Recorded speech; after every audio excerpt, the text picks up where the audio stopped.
खुश नसीब कितने, प्रभु का मिला सहारा। हम खुश नसीब कितने, प्रभु का मिला सहारा।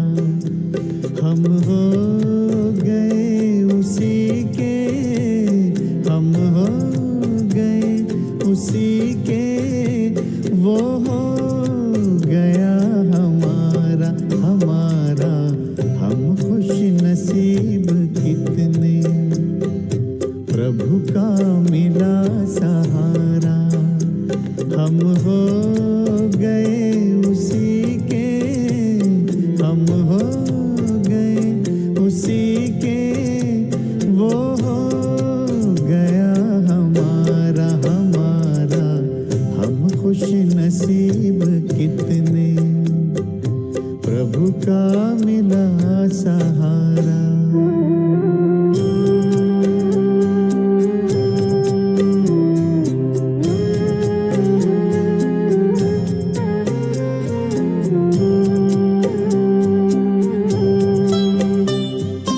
हर रोज वो सवेरे आकर हमें जगाता, मेरे लाडलो उठो कहे, बड़े प्यार से उठाता।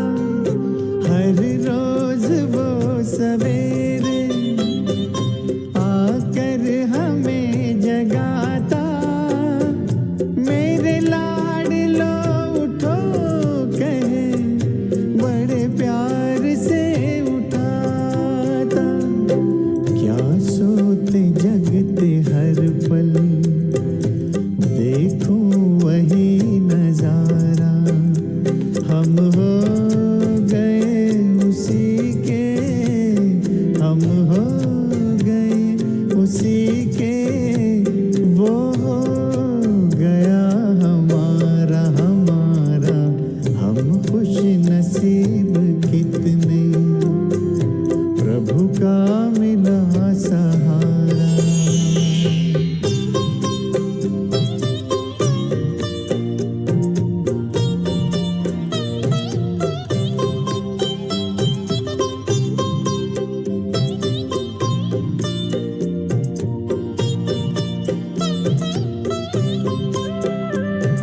सद्ज्ञान के लुटाए हम पर वो हीरे मोती, मेरी ही एक की क्या जग की जगाए ज्योति।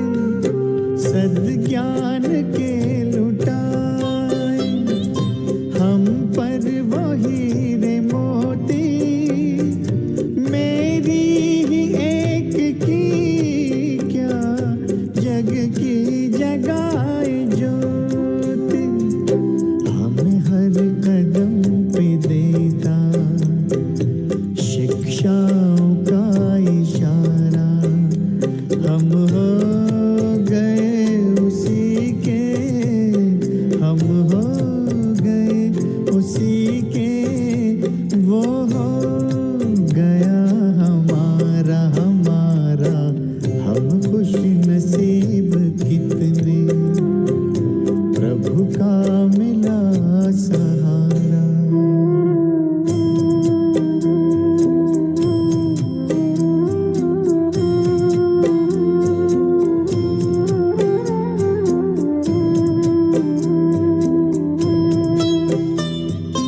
नजरों से तूने मेरी तस्वीर है सजाई, जन्मों जन्म की सुंदर तकदीर है बनाई।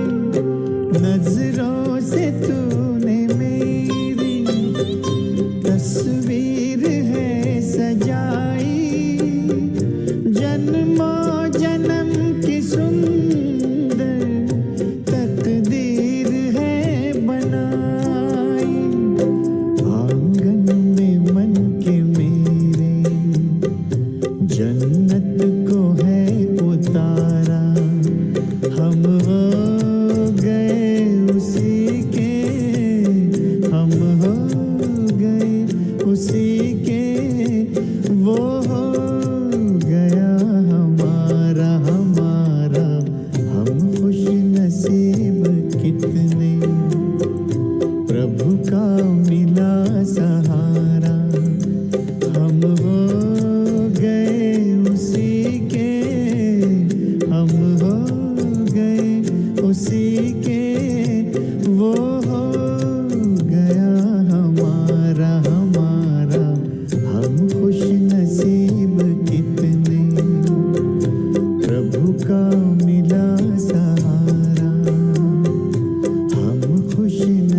भ्रिकुटी की कुटिया में बैठे ही बैठे, भ्रिकुटी की कुटिया में बैठे ही बैठे, पलकें उठा के निहारा करूं।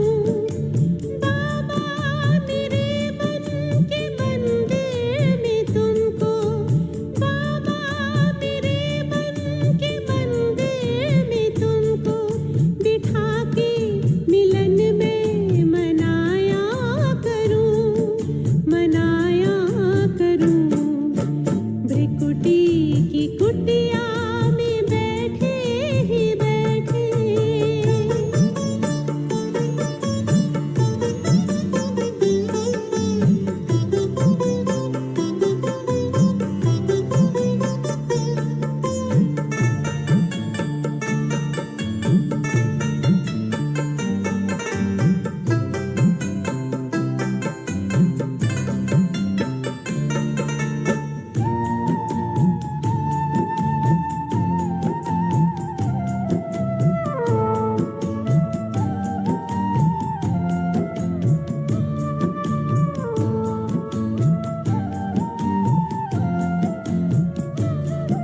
कभी तन से जाए, कभी तन में आए, जाए वतन या वतन को हिलाए, तेरे पास आए या तुझको बुलाए, दिल की सुने और दिल की सुनाए, यूं ही याद की डोर को जोड़ तुमसे, यूं ही याद की डोर को जोड़ तुमसे, लगन की अगन को लगाया करूं, लगाया करूं।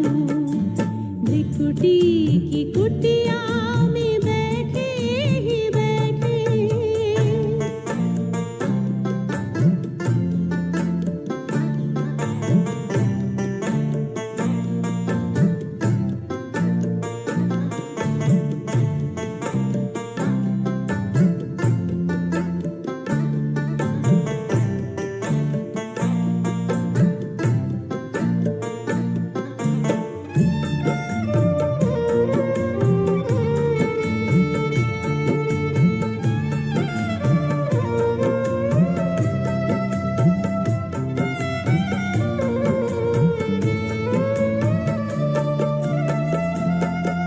बड़ा ही सलोना सरस रूप प्यारा, न्यारा निराला ये मन को लुभाए, परम प्यार तेरा बरसता निरंतर, किरणों की बाहों में जग को समाए, यही देखते मेरा मन मुस्कुराए, यही देखते मेरा मन मुस्कुराए, अहो भाव के गीत गाया करूं, गाया करूं।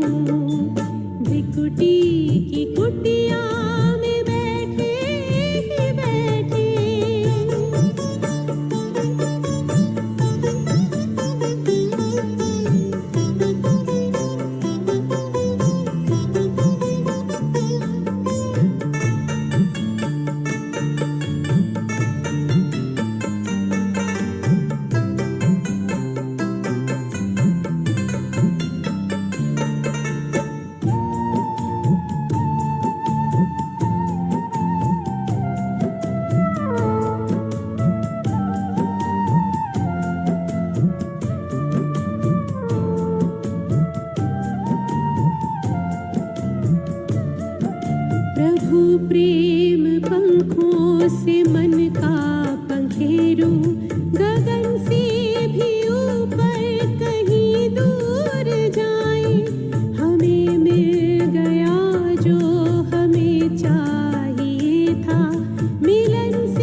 बरसाए, पावन सुख बरसाए। शांति सागर की लहरें,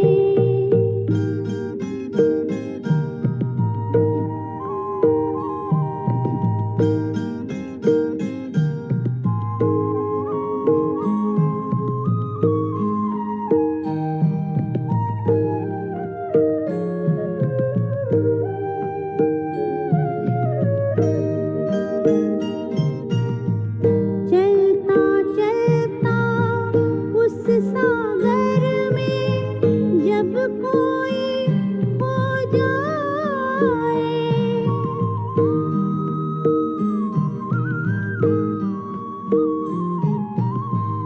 चलता चलता उस सागर में जब कोई खो जाए, हीरे मोती शिव सागर से वो अनोखे पाए। शांति से भर भर नैना, शांति सबको लुटाए, शांति सबको लुटाए। शांति सागर की लहरें,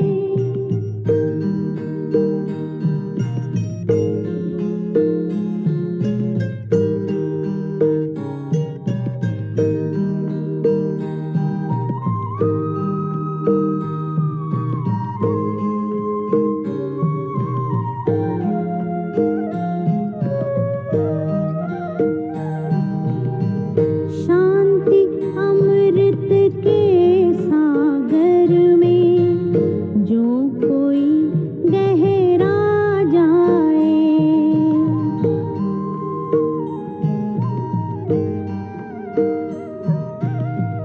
शांति अमृत के सागर में जो कोई गहरा जाए, आनंद के झूले झूले आत्म तृप्ति को पाए। पा लिया अब जो पाना था, फिर वो आत्मा गाए, फिर वो आत्मा गाए। शांति सागर की लहरें,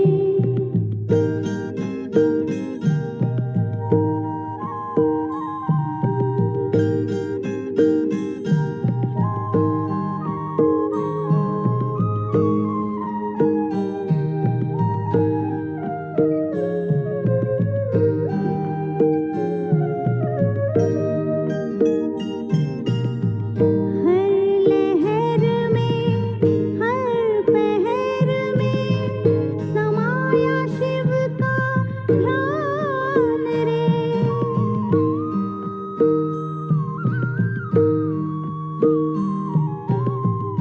हर लहर में हर पहर में समाया शिव का ध्यान रे।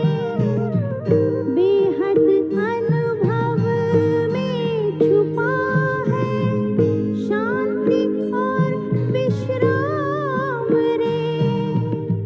सागर में डूबी हर गागर, शांति धार बहाए, शांति धार बहाए। शांति सागर की लहरें जब जब पास में आए, मन हो शांत तन हो शीतल, पावन सुख बरसाए, पावन सुख बरसाए।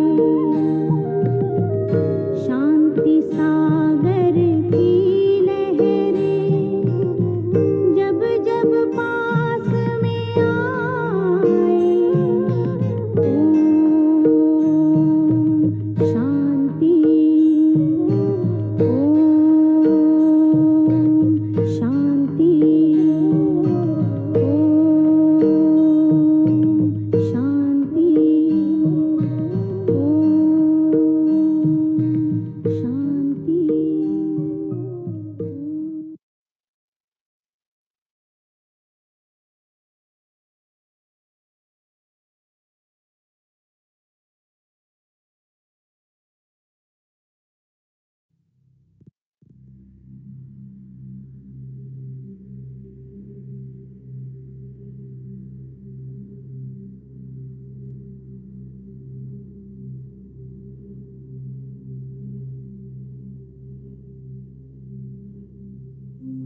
तथा सभी बच्चों की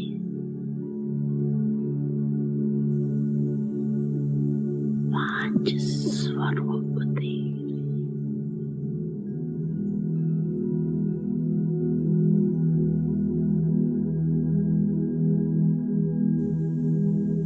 पहला अनादि ज्योति बिंदु स्वरूप। याद है ना अपना स्वरूप?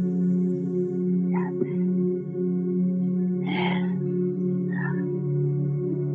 भूल तो नहीं जाती।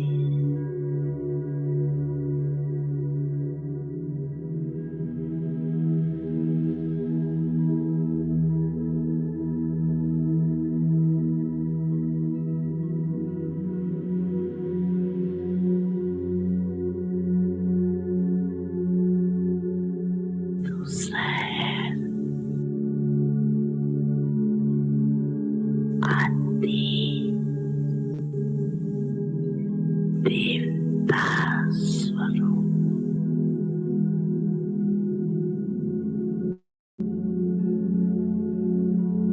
पहुंच गए देवता स्वरूप में, पहुंच गए, चले गए देवता रूप में।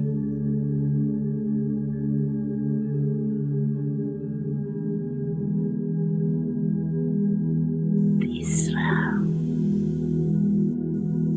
मध्य में पूज्य स्वरूप।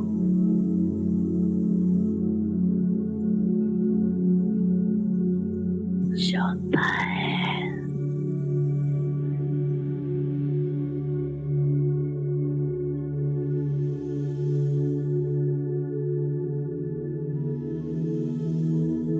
संगम युगी ब्राह्मण स्वरूप।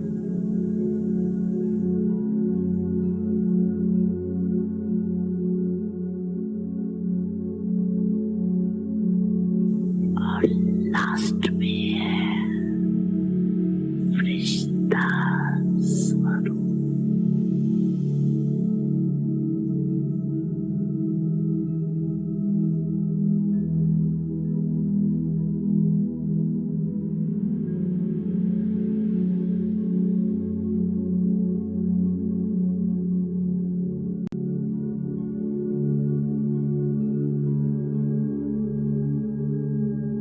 पांची रूमियात आगे आगे अच्छा एक सेकंड में ये पांची रूपों में अनुभव कर सकते हो अपने को। 1 2 3 4 5 अनुभव कर सकते हो, कर सकते हो, कर रहे हो।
इसको कहा ही जाएगा पाप की दुनिया।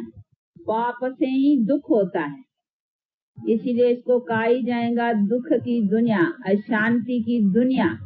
तभी तो आज हमारी दुनिया में विश्व शांति, वर्ल्ड पीस ये चाहते हैं ना। हाँ, देखो ये वर्ल्ड पीस का अक्षर भी तो इधर है भाई। वर्ल्ड पीस होनी चाहिए, विश्व शांति होनी चाहिए।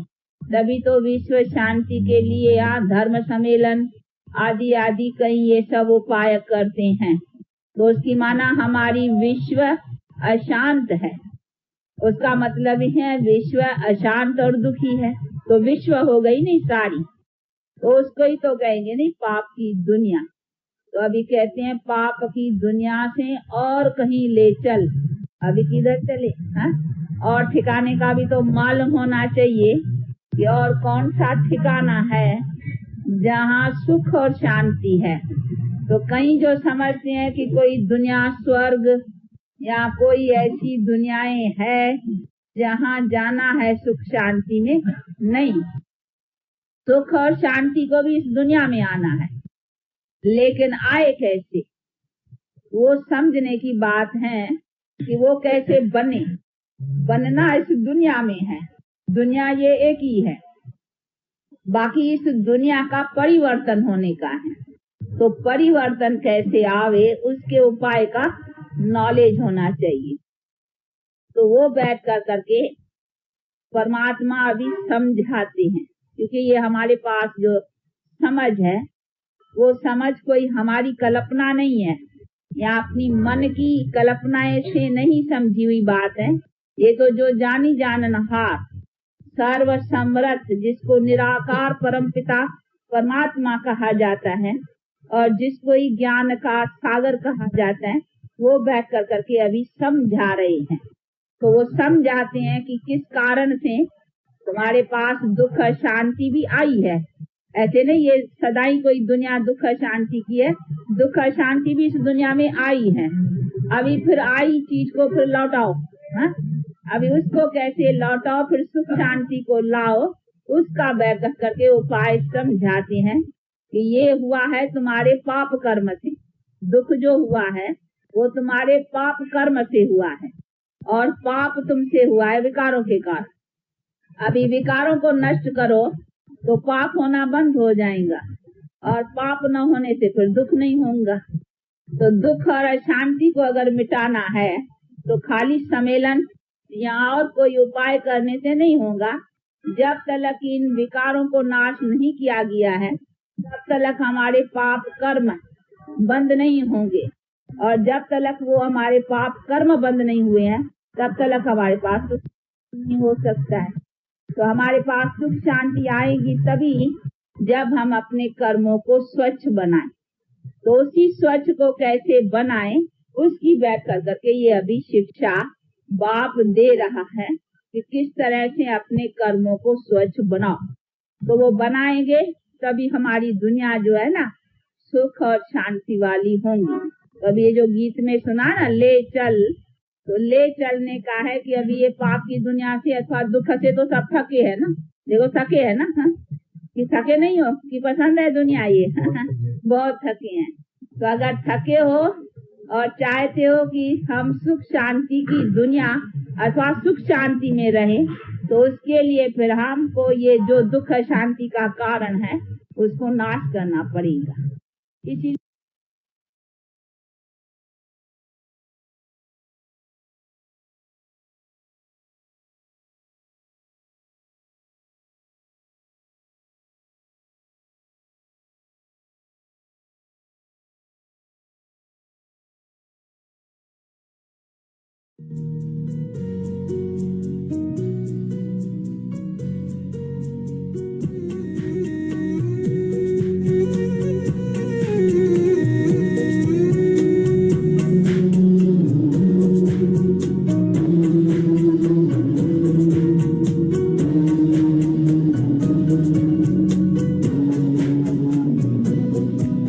करे मन सा सेवा बढ़ाए चरण को।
शुभ कामना है।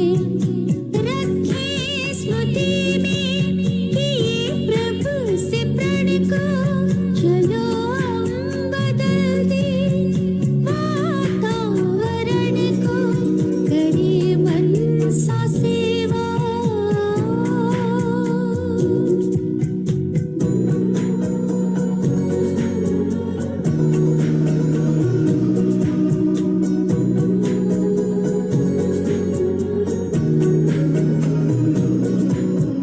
पावन प्रकंपन बिखरने लगे हैं।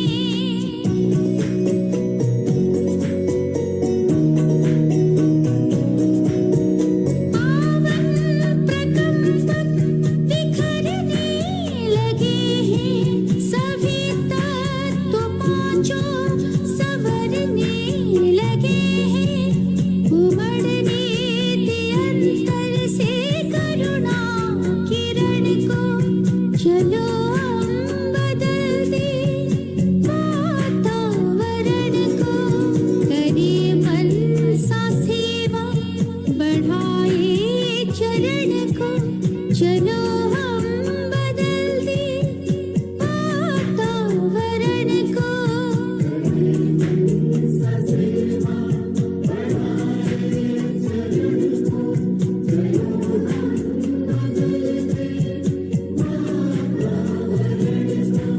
करे मन सा सेवा, करे मन सा सेवा, करे मन सा सेवा।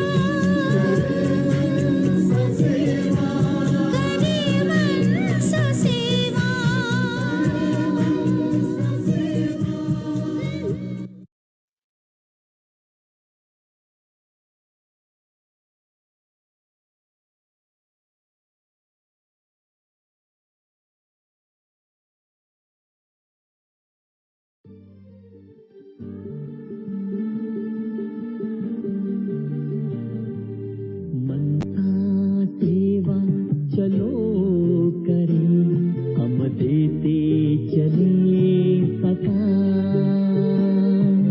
मनसा सेवा चलो करें, हम देते चले प्रकाश। भर दे हम शुभ संकल्पों से, भर दे हम शुभ संकल्पों से धरती और आकाश। मनसा सेवा चलो करें, हम देते चले प्रकाश।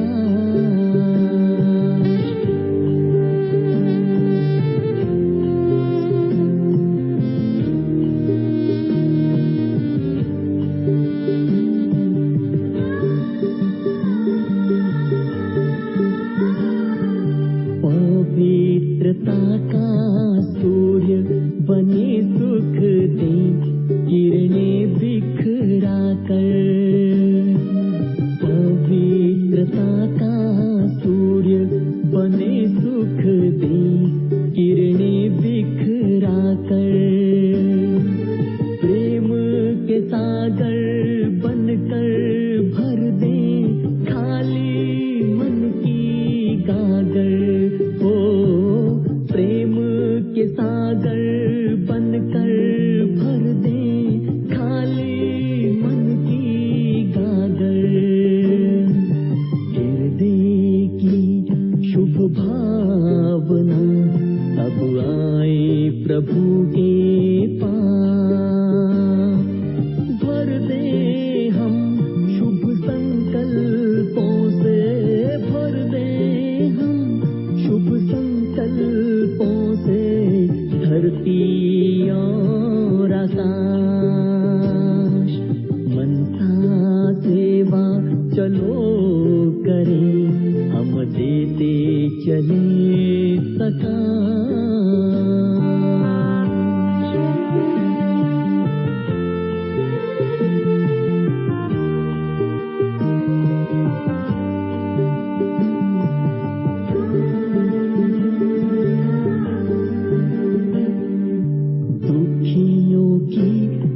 सरकार सुने भक्तों की करुण पुकार, दुखियों की चित्कार सुने भक्तों की करुण पुकार।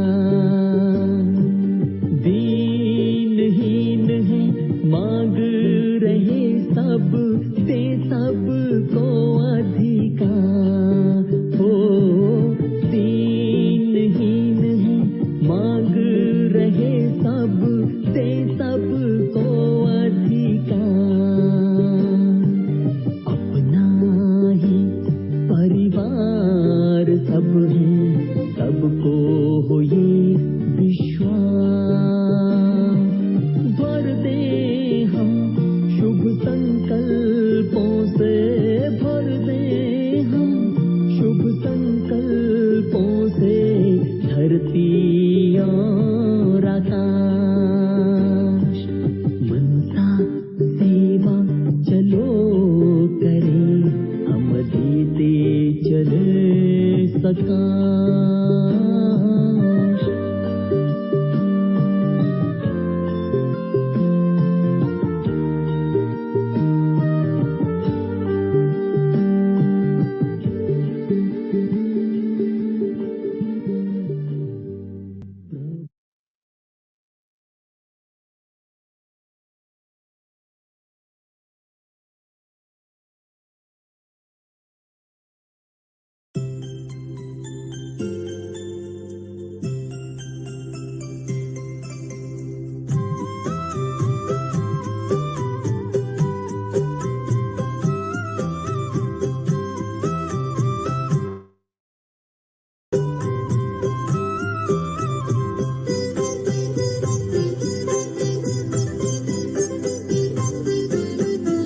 सभी हो सुखी और सबका भला हो, सभी हो सुखी और सबका भला हो। दुआओं का दिल में यही सिलसिला हो, दुआओं का दिल में यही सिलसिला हो। सभी हो सुखी और सबका भला, सभी हो सुखी और सबका भला।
रंग पसंद करता है। अचेतन रूप से हम वही रंग पसंद करते हैं जो हमारे स्वभाव और संस्कार के अनुरूप होता है। निष्कपट हृदय वाला व्यक्ति स्वभावतः श्वेत रंग पसंद करता है, क्योंकि श्वेत निष्कपट होता है। वह गंदगी को अपने में छिपाता नहीं वरन प्रकट कर देता है, जिससे उसकी सफाई हो सके। श्वेत वस्त्र की तरह श्वेत हृदय भी गंदगी को छिपाता नहीं वरन प्रकट कर देता है, जिससे उसकी सफाई हो सके और वह सदा स्वच्छ बना रहे। समान संस्कार होने के कारण श्वेत वस्त्र और श्वेत हृदय में तादात्म्य स्थापित हो जाता है। सप्त रंगों का शोषण करने वाला काला वस्त्र गंदगी को अपने में छिपा लेता है, अतः विमल हृदय उसे कभी भी पसंद नहीं करेगा। अन्य रंगों के वस्त्र भी गंदगी को अपने में पचाते हैं, अतः पावन श्री सरस्वती जी सदा श्वेत वस्त्र धारिणी हैं। वही क्यों उनका वाहन हंस भी सांगोपांग श्वेत है।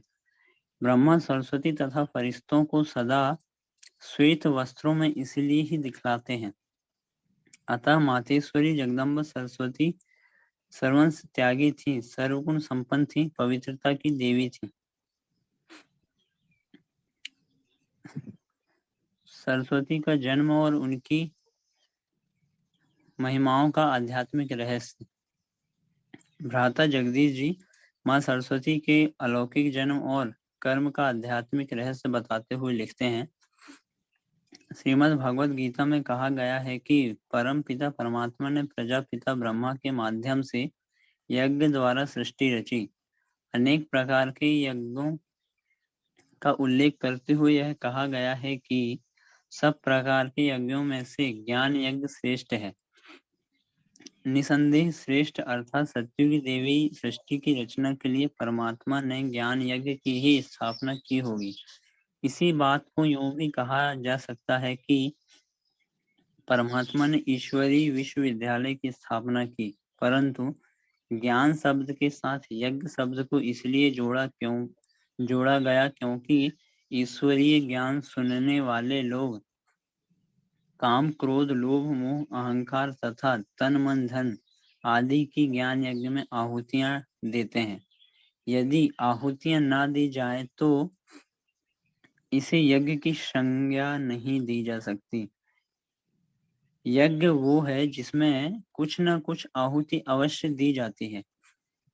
इसलिए ज्ञान यज्ञ शब्द विश्वविद्यालय शब्द से अधिक महत्वपूर्ण है। सरस्वती का जन्म। यह कहा जाता है कि महाभारत में वर्णित द्रौपदी का जन्म भी यज्ञ से हुआ था, इसलिए द्रौपदी को यज्ञसेनी भी कहा जाता है। इसी प्रकार विद्या की देवी सरस्वती का जन्म भी यज्ञ से हुआ माना जाता है। सोचने की बात है कि अग्नि कुंड वाले यज्ञ से तो किसी मानवीय देहधारी का जन्म हो ही नहीं सकता, क्योंकि अग्नि तो शरीर को जला देती है। ज्ञान रूपी अग्नि ऐसी अग्नि है जो शरीर को भस्म नहीं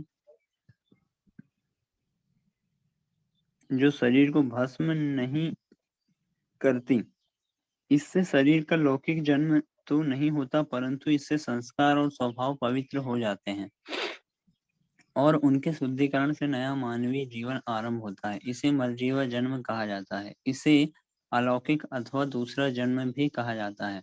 ब्राह्मणों को भी द्विज इसलिए कहा जाता है, द्विज जिसका दूसरा जन्म होता है, क्योंकि ज्ञान द्वारा दूसरा जन्म होता है। इसी तरह ही जगदम्बा सरस्वती का भी जन्म हुआ।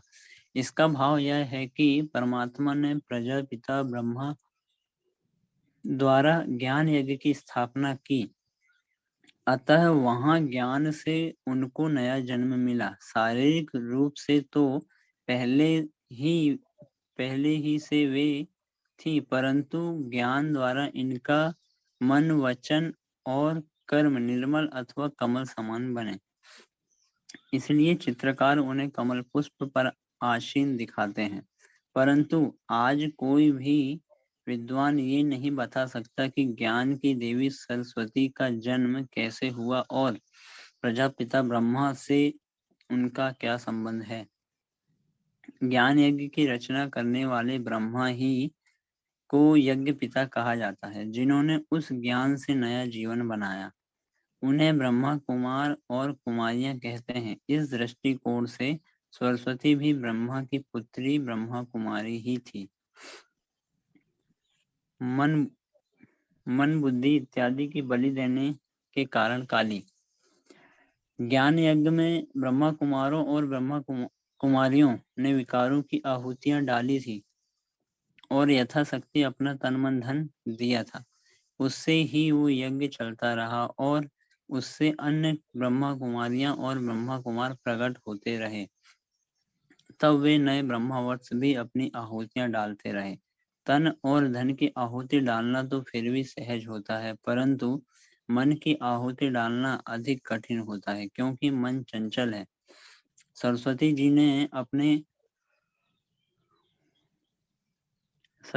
ने अपने मन की भी पूर्ण आहुति दी। उन्होंने अपना सर्वस्व प्रभु अर्पण किया। मन और बुद्धि पूर्णतः परमात्मा को समर्पित कर दिए। इन दोनों की बलि के कारण वे काली कहलाई। इस पुरुषार्थ में वे ब्रह्मावर्षों में से अद्वितीय और अग्रण्य थीं। इससे उनके मन बुद्धि का संबंध पूर्णतः परमपिता परमात्मा से जुड़ गया और उनकी बुद्धि का मिलान परमपिता से मिल गया। इसके फलस्वरूप उन्होंने अपने परिपक्व अनुभवों के द्वारा सभी यज्ञवत्सों को मातृत्व ज्ञान की पालना दी,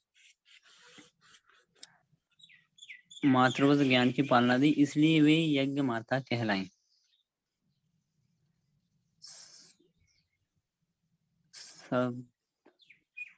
सभी नर नारियों के प्रति उनके हृदय में वात्सल्य भरा था, इसलिए उन्हें जगदम्बा कहा गया, वरना स्थूल रूप में तो कोई भी सारे जगत की अम्बा नहीं होती। ओम की ध्वनि करने वाली ओम राधे, ज्ञान वीणा वादन करने वाली सरस्वती और ज्ञान लोरी सुनाने वाली माता जगदम्बा। सरस्वती नाम पढ़ने से पहले उनका नाम राधे था। जब ओम मंडली नाम से ज्ञान यज्ञ का प्रारंभ हुआ तो वहां वे ओम की ध्वनि किया करती। देह से न्यारा होकर वे ईश्वरी स्मृति में ऐसे मग्न हो जाती जो उनकी रूहानियत भरी वाणी सुनने वाले देह से न्यारे होकर ईश्वरी प्रेम में भाव विभोर हो जाते। उनमें से कुछ एक को दिव्य दृष्टि प्राप्त होती और वे श्री कृष्ण का साक्षात्कार भी करते थे। तब लोगों ने उन्हें राधे की बजाय ओम राधे का नाम दिया। उन दिनों जब कभी ब्रह्मा बाबा दूसरे नगर में चले जाते तो वहां से वे ज्ञान के पत्र लिखकर ओम राधे के पास भेजते थे। तब वे उन पत्रों को ही पढ़कर ज्ञान सुनाया करती थी।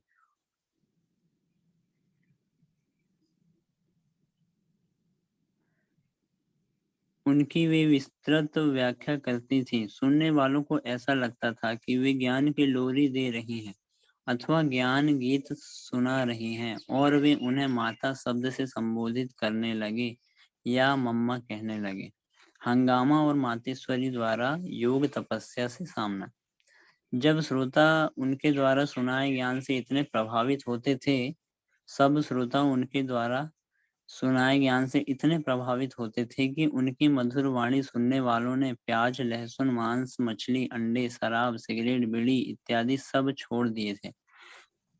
इससे तब सिंध में काफी हलचल हुई थी। यहाँ तक कि लोगों ने एक बार पिकेटिंग भी कर दी थी, परंतु मातेश्वरी सरस्वती जी ने सभी वर्षों को ऐसा अनुशासित किया था कि पिकेटिंग करने वाले भी प्रभावित हुए और उन्होंने अपना धरना उठा लिया। कुछ विरोधी तत्वों ने न्यायालय में अभियोग चला दिया, परंतु वहां भी मातेश्वरी जी ने निर्भय, निश्चिंत, निस्वार्थ और निर्मल स्थिति के द्वारा सबका सामना किया। उस दौर में विश्व के इतिहास में उनके जैसी कम आयु वाली कोई और कन्या नहीं होगी जिसने इस प्रकार की विषम परिस्थितियों का सामना किया होगा। परमपिता परमात्मा द्वारा दिए गए ज्ञान में अनेकानेक नवीनताएं होने के कारण जगह जगह स्वार्थी तत्वों ने उनका घोर विरोध किया, परंतु मातेश्वरी सरस्वती सदा निश्चिंत, निर्भय और नम्रचित्त बनी रही। जिस किसी विरोधी ने उन्हें देख लिया या उनसे थोड़ी बातचीत की, वे उनके प्रशंसक बन कर रह गए। इस प्रकार मातेश्वरी जी की स्थिति संसार के आकर्षणों से ऊंचा उठकर शिव परमात्मा के आकर्षण क्षेत्र में रहती थी। भले ही उनका तन इस संसार में था, परंतु बुद्धि शिव पिता से जुड़ी रहती थी, इसलिए उनका व्यक्तित्व बहुत प्रभावशाली और रूहानी आकर्षण से भरा था। उनकी वाणी में मधुरता थी और बोल मन को शांत करने वाले तथा मन में शक्ति संचारित करने वाले होते थे। सदा निर्भय और निश्चिंत। मातेश्वरी जी का तपोबल उच्च स्तरीय और विशुद्ध था। जब कभी उनके पास जाना होता था तो ऐसा महसूस होता था कि वे योग की शक्तिशाली स्टेज में स्थित होकर पवित्रता एवं दिव्यता की किरणें विकिरण कर रही हैं। उनके नयन स्थिर, चेहरे पर मुस्कुराहट और मुखमंडल दिव्य आभा को लिए हुए होता था। वे केवल ज्ञान द्वारा ही जन जन की सेवा नहीं करती थी, बल्कि अपने तपोबल और अपनी स्थिति से आत्माओं में बल भरती थी और अपनी शीतलता से आत्माओं को शीतल कर देती थी। उनके जीवन में अनेक घटनाएं ऐसी हुई जो भयावह एवं विकराल रूप धारण किए हुए थी, परंतु वे इस विविधापूर्ण विश्व नाटक में अटल निश्चय होने के कारण सदा निश्चिंत रहती थी। अन्यथा यदि बाबा ने उनको कोई ऐसा कार्य सौंप दिया जिसका उन्हें अनुभव ना हो या वह बहुत कठिन हो, तब भी उन्होंने कभी ऐसा नहीं कहा कि मैं इसे कैसे करूंगी, मैं तो इससे अपरिचित हूँ, बल्कि उन्होंने सदा जी बाबा ऐसा कहकर जिम्मेवारी को स्वीकार किया और उसे संपन्न करके दिखाया। मातेश्वरी जी का लौकिक जीवन परिचय।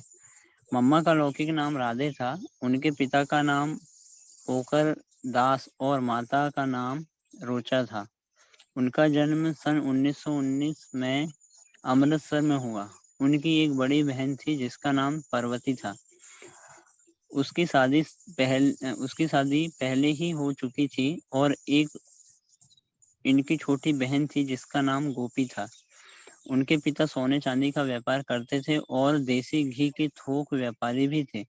उनका व्यापार मुंबई, मद्रास और सिलोन, श्रीलंका में था।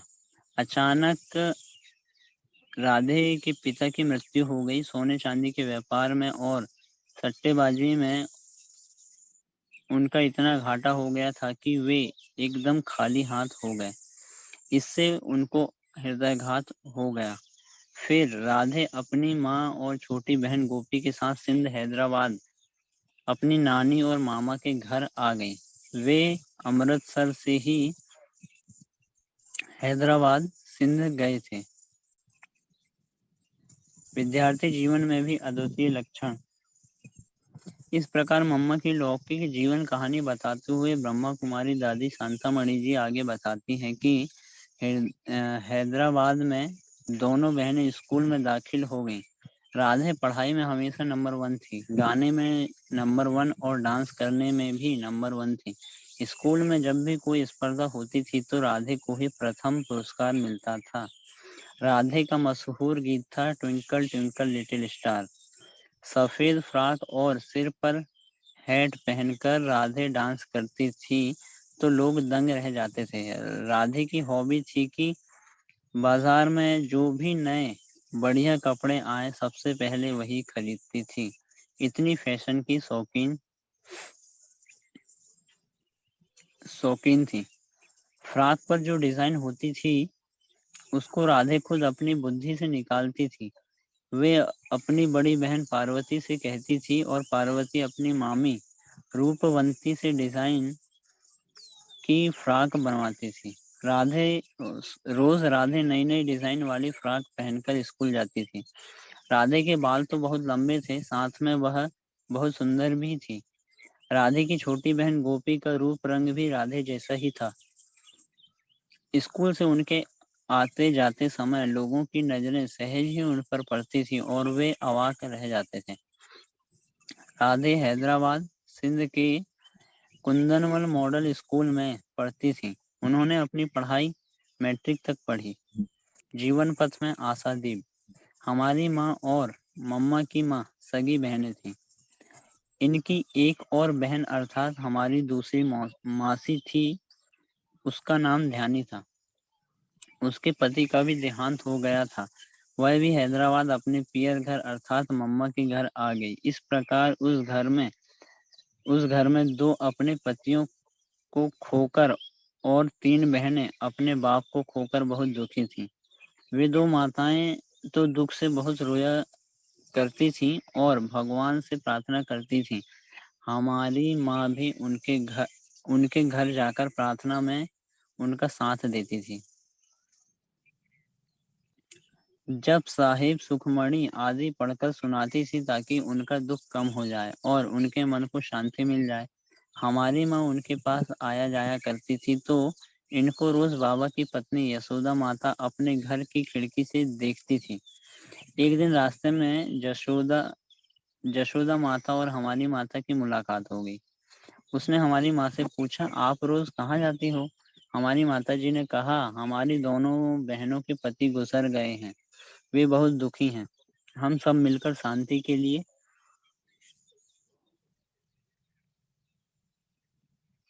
सत्संग करते हैं। तब उन्होंने कहा, दादा अपने घर में बहुत अच्छा सत्संग करते हैं, पहले आप आओ, अनुभव करो और आपको अच्छा लगे तो उनको भी लेकर आना। उनके निमंत्रण पर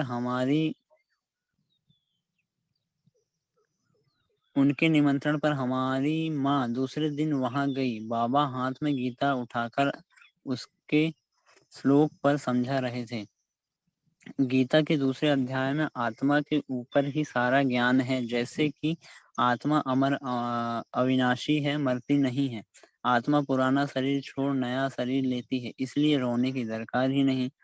यह सब आत्मा का खेल है, आदि आदि।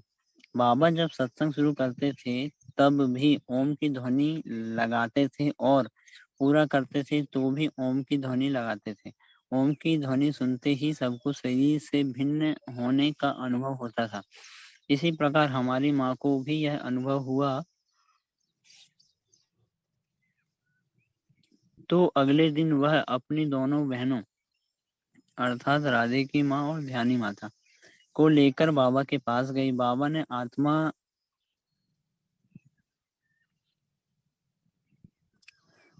आत्मा का पूरा ज्ञान सुनने के बाद और शरीर से भिन्न होने का अनुभव करने के बाद ये दुखी माताएं बहुत खुश हो गईं।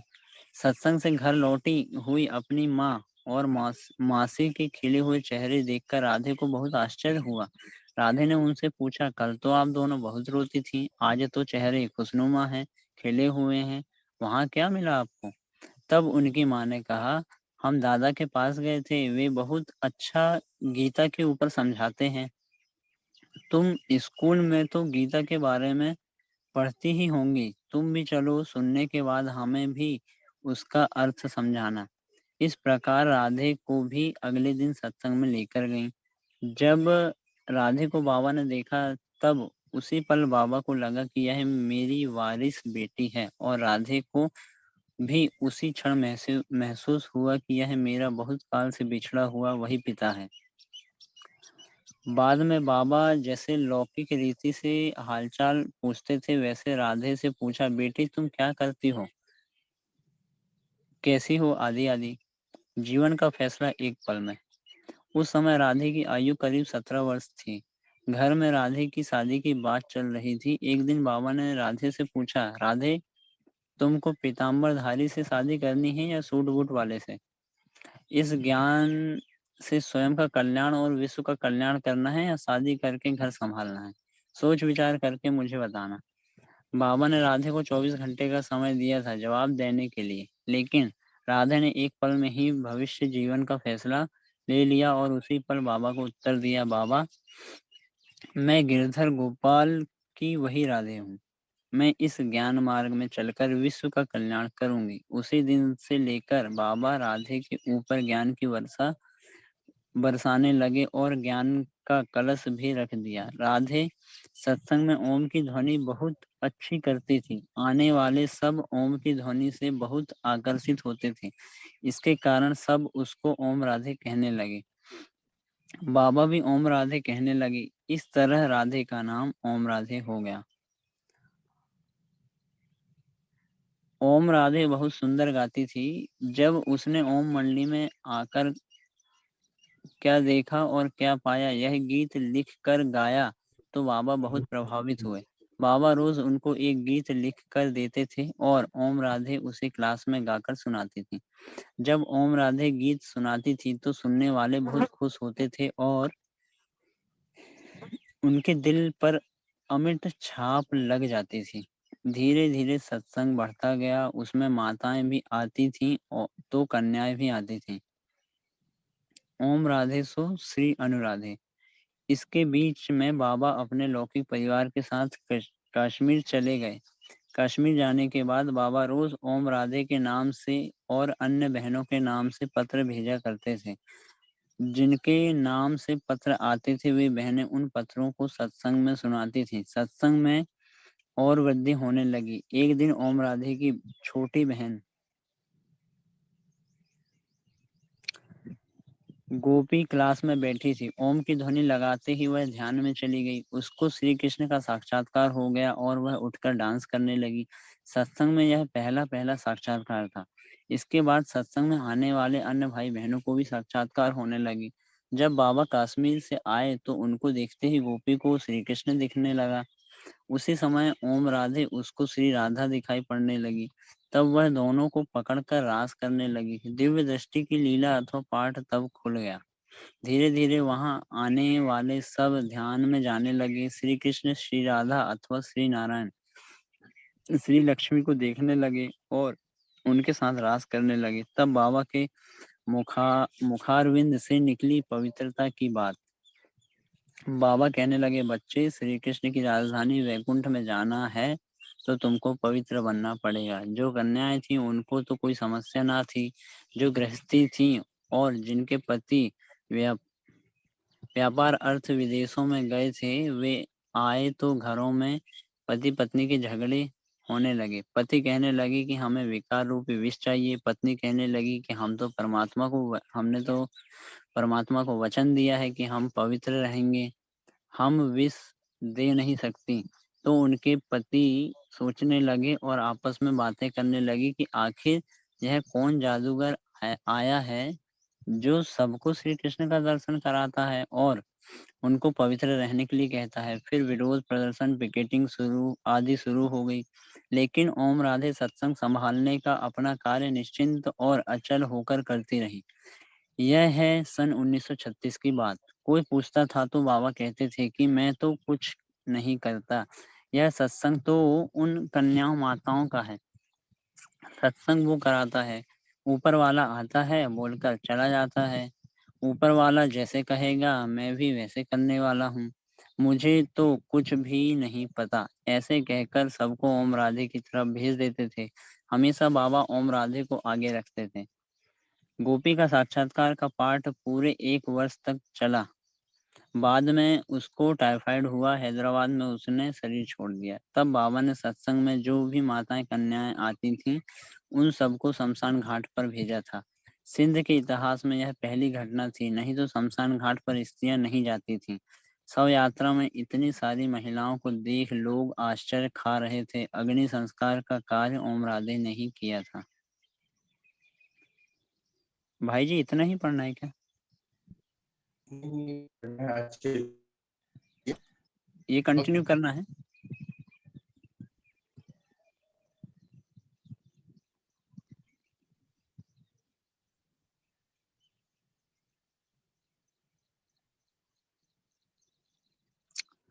ओम राधे बनी मम्मा अर्थात मातेश्वरी। मम्मा 17-18 साल की कन्या थी, लेकिन सब उसको मम्मा